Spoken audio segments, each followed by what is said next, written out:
Welcome inside this beautifully designed 300 square foot gooseneck tiny house. Starting here in the kitchen, the first thing you're gonna notice, this is a maybe even 2.5 kitchen. Look at this. There's so much room in here. It's amazing. So something you'll notice in here is a nice balance of open shelving and closed cabinetry.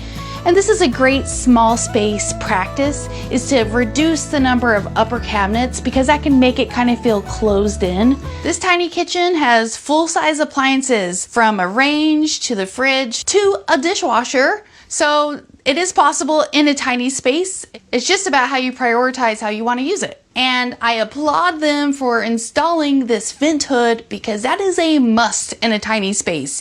You want a vent hood that vents to the outside while you're cooking, and an opening window is a good idea too, so those fumes don't just sit in here and stink up everything.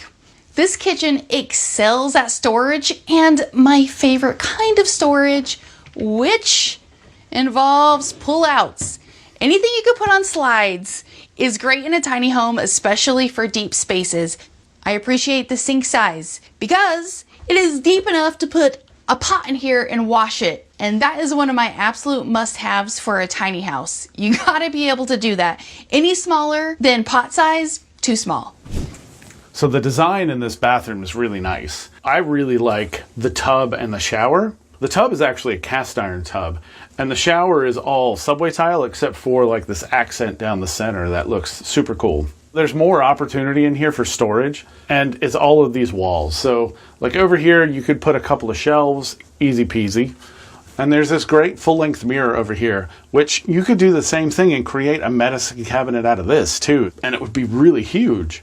And here's one thing to think about when you're designing your tiny house, like from start to finish.